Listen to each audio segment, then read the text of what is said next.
સંધાન all Gujarat integrated classroom સેટેલાઇટના માધ્યમથી જોડતી કડી એટલે સંધાન. નમસ્કાર વિદ્યાર્થી મિત્રો, બાયસેગના આ સંધાન કાર્યક્રમમાં આજે આપણે એકાઉન્ટ વિષયના એક નવા જ ટોપિક ઉપર ચર્ચા કરવા જઈ રહ્યા છીએ. મિત્રો, આપને યાદ હશે આ અગાઉના લેક્ચરમાં આપણે કોસ્ટ એકાઉન્ટ અને ફાઇનાન્શિયલ એકાઉન્ટનું રિકન્સિલિએશન કેવી રીતે કરવામાં આવે છે એની ચર્ચા પેલા વિભાગમાં આપણે કરેલી છે. એટલે કે પડતરના હિસાબો અને નફા નુકસાન ખાતાના હિસાબો, જેને આપણે બીજા શબ્દોમાં નાણાકીય હિસાબો કહીએ છીએ, આ બંને હિસાબોની મેળવણી કેવી રીતે કરવી એની ચર્ચાનો એક ભાગ આપણે આ અગાઉ સમજી ચૂક્યા છીએ. પરંતુ જ્યારે આપણે આગળના દાખલાઓની ગણતરી કરવા જઈએ છીએ ત્યારે ફરીથી એક વખત પડતરના અને નાણાકીય હિસાબોના જે આવશ્યક લક્ષણો છે, એટલે કે નાણાકીય હિસાબોના અને પડતરના હિસાબોના જે મૂળભૂત સિદ્ધાંતો છે, એની એક વખત ફરીથી ટૂંકમાં ઓળખ મેળવવી જરૂરી છે. કારણ મિત્રો એ છે કે પડતરના હિસાબનીશ અને ધંધાના હિસાબનીશ, એટલે કે નફા નુકસાન ખાતું અને પાકું સરવૈયું તૈયાર કરતા એકાઉન્ટન્ટ સ્વાભાવિક જ અલગ અલગ સિદ્ધાંતો, અલગ અલગ નિયમોથી પોતપોતાના હિસાબો તૈયાર કરતા હોય છે. અને પરિણામ સ્વરૂપ આ બંને હિસાબોમાં પરિણામ નફો કે ખોટ જે કંઈ પણ આવશે એ બંને અલગ સ્થિતિ દર્શાવતા હોય છે. તો મિત્રો, સૌ પ્રથમ આપણે પડતર અને નાણાકીય હિસાબોની મેળવણીના ભૂતકાળમાં જે કોઈ નિયમોની ચર્ચા કરેલી છે એની ઝડપથી એક વખત ઓળખ મેળવી લેશું કે કઈ કઈ બાબતો આપણે ધ્યાનમાં રાખવી જોઈએ અને કઈ બાબતો કે નિયમોને આધારે પડતર અને નાણાકીય હિસાબોના સિદ્ધાંતો ઉપર એકાઉન્ટન્સીના આ બંને હિસાબો લખવામાં આવે છે. મિત્રો, સૌ પ્રથમ જોઈએ તો નફા નુકસાન ખાતું કે વાર્ષિક હિસાબો જેને આપણે કહીએ છીએ એ ખરેખર ખર્ચના આધારે તૈયાર કરવામાં આવે છે. એટલે કે ધંધામાં જે ખર્ચ કે આવક ઉદ્ભવેલા હશે એ ખર્ચ અને આવકને આધારે આપણે સૌ પ્રથમ વેપાર અને નફા નુકસાન ખાતું તૈયાર કરવું પડે છે. જ્યારે પડતર પત્રક એ અંદાજિત ખર્ચને આધારે તૈયાર કરવામાં આવતું પત્રક છે. એટલે એમાં વાસ્તવિક ખર્ચ કે વાસ્તવિક આવક ધ્યાનમાં ન લેતા કોઈ એક ચોક્કસ પ્રકારના ઉત્પાદન લક્ષ્યાંકને પ્રાપ્ત કરવા માટે ઉત્પાદન વિભાગ દ્વારા ખરેખર કયા પ્રકારના ખર્ચ કરવામાં આવશે કે કેટલી આવકો તેમાંથી પ્રાપ્ત થશે તેનો માત્ર અંદાજ તૈયાર કરવામાં આવે છે. એટલે કે નફા નુકસાન ખાતું વાસ્તવિક ખર્ચની ખૂબ જ નજીક છે, જ્યારે અંદાજિત પડતર પત્રક એ અંદાજોને આધાર તૈયાર થતા હિસાબો છે. બંને હિસાબોમાં શિરોપરી ખર્ચ અને સ્ટોકનું મૂલ્યાંકન પત્રક પણ તૈયાર કરવું જરૂરી છે કે જેના આધારે આપણને ખબર પડશે કે પડતર અને નાણાકીય હિસાબોમાં કારખાના શિરોપરી ખર્ચ, વહીવટી શિરોપરી ખર્ચ, વેચાણ વિતરણ શિરોપરી ખર્ચ તેમજ તૈયાર માલના શરૂઆતનો સ્ટોક અને તૈયાર માલના આખરના સ્ટોક વચ્ચે રકમનો કેટલો તફાવત ઉદ્ભવે છે. અને ત્યાર પછીના ક્રમે એટલે કે ત્રીજા ક્રમે આપણે મેળવણી પત્રક તૈયાર કરવું પડશે. તો ખરેખર ખર્ચને આધારે વેપાર અને નફા નુકસાન ખાતું સંયુક્ત રીતે તૈયાર કરશું. અંદાજિત ખર્ચને આધારે પડતર પત્રક તૈયાર કરશું. હિસાબોનું મૂલ્યાંકન વધુ કે ઓછી વસૂલાત માટે મૂલ્યાંકન પત્રક તૈયાર કરશું. અને અંતે બંને હિસાબોની મેળવણી માટે મેળવણી પત્રક તૈયાર કરવું જરૂરી છે.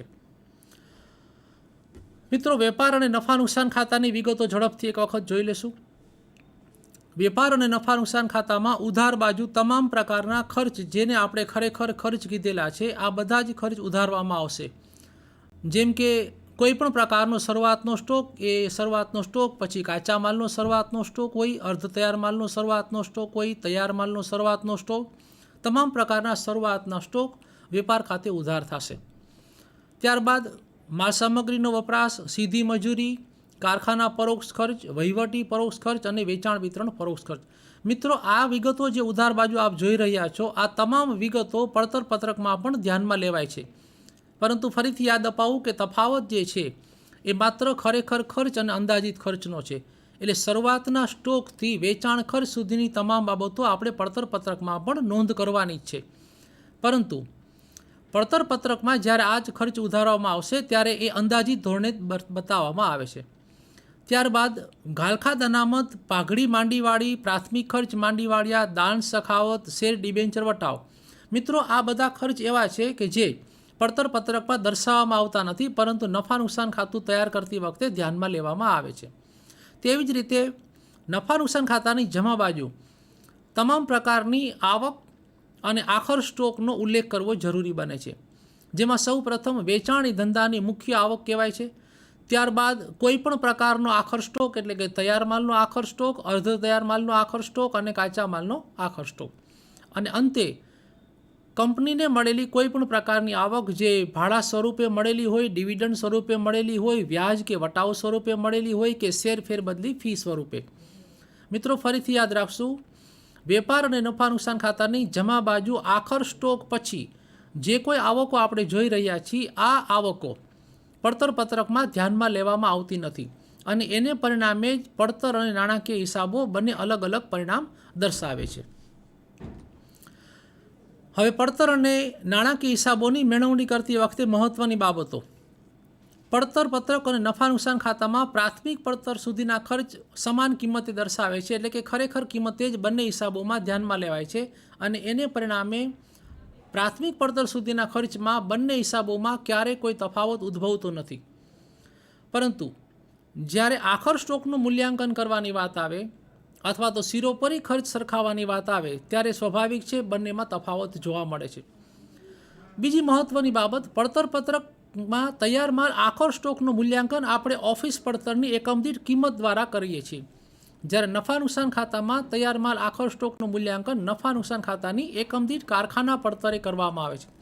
મિત્રો ફરીથી જોશું, બંનેમાં તૈયાર માલ આખર સ્ટોકનું મૂલ્યાંકન કરવાનું માપદંડ કે ધોરણ બંને હિસાબોમાં અલગ અલગ નક્કી કરાયેલું છે. પડતર પત્રકમાં આ ધોરણ છે ઓફિસ પડતરની એકમ દીઠ કિંમત, જ્યારે નફા નુકસાન ખાતામાં આખર સ્ટોકનું મૂલ્યાંકન નક્કી કરવા માટે નફા નુકસાન ખાતાની કારખાના પડતરની એકમ દીઠ કિંમત ધ્યાનમાં લેવાય છે. તો મિત્રો જ્યારે પડતર અને નાણાકીય હિસાબો આપણે તૈયાર કરીએ છીએ અને એની મેળવણી કરવા જઈ રહ્યા છીએ ત્યારે આ ત્રણ મહત્ત્વની બાબતો આપણે ચોક્કસ યાદ રાખવી જોઈએ. હવે મિત્રો આપણે જોઈએ છીએ મેળવણી પત્રકનો નમૂનો. ફરીથી યાદ અપાવું, સૌ પ્રથમ આપણે વેપાર અને નફા નુકસાન ખાતું તૈયાર કરીએ છીએ, બીજા ક્રમે પડતરના હિસાબો તૈયાર કરીએ છીએ, ત્રીજા ક્રમે મૂલ્યાંકન પત્રક તૈયાર કરીએ છીએ અને ચોથા ક્રમે મેળવણી પત્રક એટલે કે પડતર અને નાણાકીય હિસાબોની મેળવણી કરીએ છીએ. જેમાં તમામ વિગતો તમે ધ્યાનથી જોશો તો પડતરને કેન્દ્ર સ્થાને રાખીને નક્કી કરવામાં આવેલી છે. મિત્રો આ જ બાબતો તમે નાણાકીય હિસાબોને ધ્યાનમાં રાખીને પણ નક્કી કરી શકો છો, પરંતુ આપણે ઉદાહરણ સ્વરૂપે અહીંયા તમામ વિગતો પડતરને કેન્દ્ર સ્થાને રાખીને નક્કી કરેલી છે. સૌ પ્રથમ પડતર પત્રક મુજબનો આપણો જે કોઈ નફો કે ખોટ એટલે કે જે કોઈ પરિણામ હશે એ સૌથી પહેલાં ધ્યાનમાં લેવાશે અને આ નફા કે ખોટમાં ત્રણ બાબતો ઉમેરવી પડે છે, જેમાં એક પડતરમાં નહીં સમાયેલી આવકો જે નફા નુકસાન ખાતાની જમા બાજુ દર્શાવેલી હશે પરંતુ પડતર પત્રકમાં આપણે ધ્યાનમાં લેતા નથી.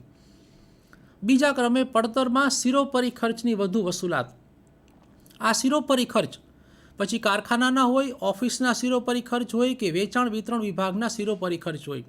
જો આવા શિરોપરી ખર્ચ પડતર પત્રકમાં વધારે હશે તો આપણે એ પણ નફા કે ખોટમાં ઉમેરવા પડશે. અને ત્યારબાદ જો પડતરમાં આખર સ્ટોકનું મૂલ્યાંકન નફા નુકસાન ખાતા કરતાં ઓછી કિંમતે થયેલું હશે તો એ પણ આપણે પડતરના હિસાબ મુજબના નફા કે ખોટમાં ઉમેરવું જરૂરી બને છે. ત્યારબાદ બાદ કરોની વિગતોમાં એટલે કે ઉપરોક્ત કુલ રકમમાંથી કઈ કઈ વિગતો બાદ કરવી પડશે. સૌ પ્રથમ પડતરમાં નહીં સમાયેલા ખર્ચા. મિત્રો મેં આપને હમણાં જ જણાવ્યું કે નફા નુકસાન ખાતામાં અમુક બાબતો એવી છે કે જે પડતર પત્રકમાં આપણે ધ્યાનમાં લેતા નથી, જેમ કે પાઘડી માંડી વાળેલી, ડિબેન્ચર વટાવ માંડી વાળેલો છે, પ્રાથમિક ખર્ચ માંડી વાળેલા છે, ડિબેન્ચર વ્યાજ છે, દાન સખાવત છે. તો આવા કોઈ પણ ખર્ચ આપણે પડતર પત્રકમાં ધ્યાનમાં લેતા નથી, પરંતુ નફા નુકસાન ખાતું જ્યારે આપણે તૈયાર કરીએ છીએ ત્યારે નફા નુકસાન ખાતામાં આ તમામ પ્રકારના ખર્ચ આપણે ધ્યાનમાં લેવા જરૂરી બને છે. તો પડતરમાં નહીં સમાયેલી આવકની સામે પડતરમાં નહીં સમાયેલા ખર્ચ એ સૌથી પ્રથમ ક્રમે બાદ કરોની વિગત ગણાશે. ત્યારબાદ જો પડતર પત્રકમાં કારખાના શિરોપરી ખર્ચ, ઓફિસ શિરોપરી ખર્ચ કે વેચાણ વિતરણ શિરોપરી ખર્ચ ઓછા હશે તો એ પણ આપણે બાદ કરવા જરૂરી બને છે. અને ત્રીજા ક્રમે જો પડતર પત્રકમાં તૈયાર માલ આખર સ્ટોકનું મૂલ્યાંકન નફા નુકસાન ખાતા કરતાં વધારે થયેલું હશે તો આવું આખર સ્ટોકનું વધુ મૂલ્યાંકન બાદ કરવું જરૂરી બને છે. અને છેલ્લે પડતરના હિસાબોમાં ઉમેરોની વિગતો ઉમેર્યા બાદ જે કોઈ તફાવતની રકમ છેલ્લે આવશે જેને આપણે નાણાકીય હિસાબો મુજબ નફો કે ખોટ કહીએ છીએ.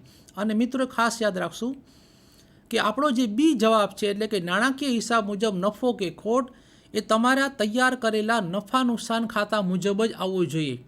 એટલે આપણે ગણતરી કરેલી છે એ સચોટ ગણતરી છે કે નહીં એનો આપણને આપણી મેળે જ ખ્યાલ આવી શકે છે.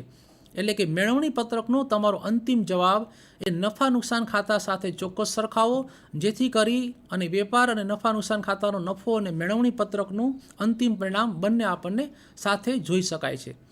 મિત્રો, હવે હું ટેલીટોપની મદદથી એક સરસ મજાના ઉદાહરણની અત્રે રજૂઆત કરું છું. ટેલીટોપમાં આપણે સૌ પ્રથમ એક રકમ જોઈએ. આ રકમને બરોબર ધ્યાનથી આપણે સમજી લેશું. જે સૂચનાઓ મેં આપેલી છે એને ઝડપથી એક વખત યાદ કરી લેશું. મિત્રો, આપણી સમક્ષ શિવમ લિમિટેડનું વેપાર અને નફા નુકસાન ખાતું રકમમાં પ્રસ્તુત છે. આપ જોઈ રહ્યા છો કે આ વેપાર અને નફા નુકસાન ખાતું રકમમાં જ આપેલું છે, માટે આપણે મેળવણી પત્રકના હિસાબો તૈયાર કરતી વખતે વેપાર અને નફા નુકસાન ખાતું ફરીથી તૈયાર કરવાની કોઈ જરૂરિયાત નથી. ઉધાર બાજુ ખાસ ધ્યાનથી આપણે જોશું તો માલસામાનનો વપરાશ, મજૂરી, કારખાના ખર્ચ, ઓફિસ ખર્ચ અને વેચાણ વિતરણ ખર્ચ આપેલા છે. અને આ ખર્ચ નફા નુકસાન ખાતામાં હોવા ઉપરાંત પડતર પત્રકમાં પણ ચોક્કસ હશે જ. પણ ત્યાર પછી જે આપેલો ખર્ચ છે, પ્રાથમિક ખર્ચ માંડી વાળ્યું, એ પડતર પત્રકમાં આપણે ધ્યાનમાં લેતા નથી. હવે મિત્રો, વેપાર અને નફા નુકસાન ખાતાની જમા બાજુ જુઓ, જેમાં સૌ પ્રથમ વેચાણ રૂપિયામાં અને એકમોમાં બંનેમાં આપેલું છે. વેચાણ 2700 એકમોનું થયેલું છે અને વેચાણ દ્વારા પ્રાપ્ત થયેલી આવક એ રકમ 1 લાખ રૂપિયા દર્શાવે છે. ત્યારબાદ આખર સ્ટોક, જેના એકમો રકમમાં આપેલા નથી પણ એની ટકાવારી આપણી સમક્ષ છે કે જે કોઈ ઉત્પાદન થયેલું હશે એ ઉત્પાદનના 10% એકમો આખર સ્ટોક તરીકે વણ વહેંચાયેલા ધંધામાં હશે. અને જે આખર સ્ટોકની પડતર નાણાકીય હિસાબો મુજબ ₹8,000 દર્શાવેલી છે. મિત્રો, જ્યારે આવી રકમ તમને આપવામાં આવે છે ત્યારે આખર સ્ટોકના એકમો તમે સરળતાથી મેળવી શકો છો. જો આખર સ્ટોક ઉત્પાદનના એકમોના 10% હોય તો તમે ઉત્પાદનને 100% ધારી શકો કે જો ઉત્પાદન 100 હોય તો આખર સ્ટોક 10. હવે તમારી પાસે વણ વહેંચાયેલા એકમોની ટકાવારી છે પણ એકમો નથી. પણ બીજી રીત એ પણ છે કે તમારી પાસે વેચાણના 2700 એકમો છે. આનો અર્થ એવો થશે કે 90% મુજબ તમારી પાસે વેચાણ છે. ઉત્પાદનને આપણે 100 ધારી છીએ, 10% આખર સ્ટોક એમાંથી બાદ કરીએ છીએ તો વેચેલા એકમોની ટકાવારી 2700 એકમો માટે 90% આવશે. એટલે કે 90% મુજબ જો વેચાણ 2700 થયેલું હોય તો 10% મુજબ આખર સ્ટોક 300 હોઈ શકે, અથવા તો 100% મુજબ આપણું ઉત્પાદન 3000 એકમો હોઈ શકે. તો જ્યારે મિત્રો રકમમાં આખર સ્ટોકની ટકાવારી આપે ત્યારે સૌ પ્રથમ ઉત્પાદનને 100 ધારી વેચાણની ટકાવારીને આધારે તમારે ઉત્પાદન મેળવવું જરૂરી છે, જે આ દાખલામાં 3000 એકમોનું થશે. અને અંતમાં જે બંને વિગતો આપેલી છે, મળેલ વ્યાજ અને મળેલ ડિવિડન્ડ, મિત્રો આ બંને વેપાર અને નફા નુકસાન ખાતાની આવક છે જે પડતર પત્રક તૈયાર કરતી વખતે આપણે ધ્યાનમાં લેતા નથી. હવે ઉધાર બાજુ ફરીથી એક વખત જોઈ લેશું. વેપાર અને નફા નુકસાન ખાતાનું પરિણામ આપણી સમક્ષ છે, જે ₹2200નો નફો દર્શાવે છે. આ વિગતો ઉપરથી પડતર પત્રક હવે આપણે તૈયાર કરવા જઈ રહ્યા છીએ ત્યારે તેમના હવાલાઓની એક વખત નજર કરવી જરૂરી છે. સૌ પ્રથમ માલસામાન અને મજૂરી ખર્ચ તેની ખરી પડતર કિંમતે દર્શાવાય છે. એટલે કે નફા નુકસાન ખાતામાં જે માલસામાન અને મજૂરી અનુક્રમે 40,000 અને 24,000 આપેલા છે, એ જ માલસામાન અને મજૂરી પડતર પત્રકમાં પ્રાથમિક પડતરના ધોરણે આપણે ધ્યાનમાં લેશું. ત્યારબાદ કારખાના પરોક્ષ ખર્ચ મજૂરીના 50% લેખે ગણવામાં આવેલ છે. મિત્રો, આપણી પાસે મજૂરી 24,000 છે અને 24,000ના 50% લેખે કારખાના પરોક્ષ ખર્ચ ₹12,000 થશે. ત્યાર પછી ઓફિસ પરોક્ષ ખર્ચ કારખાના પડતરના 20%. જ્યારે પ્રાથમિક પડતરમાં આપણે કારખાના ખર્ચ ઉમેરશું ત્યારે આપણને કારખાના પડતર મળશે અને એ મેળવેલી કારખાના પડતરના 20% લેખે આપણે ઓફિસ ખર્ચની ગણતરી કરવાની રહેશે. ત્યારબાદ વેચાણ વિતરણ પરોક્ષ ખર્ચ ગણતા પહેલાં ફરીથી એક વખત યાદ રાખશું કે ઓફિસ પડતર પછી ભૂલ્યા વગર આપણે તૈયાર માલનો આખર સ્ટોક પડતર પત્રકમાં બાદ કરવો પડશે. અને જેના એકમો આપણી પાસે મેં ગણતરી મુજબ સમજાવેલું કે 300 એકમો છે. જો આ 300 એકમો મેળવતા આપણને ન આવડે કદાચ તો પણ વિદ્યાર્થી મિત્રો ચિંતા કરવાની જરૂર નથી. એ ઉત્પાદન એકમોના 10% છે. એટલે કે આપણે જે ઓફિસ પડતર મેળવશું એ ઓફિસ પડતરના કે ઉત્પાદન પડતરના 10% તમે આખર સ્ટોક ધ્યાનમાં લઈ શકો છો.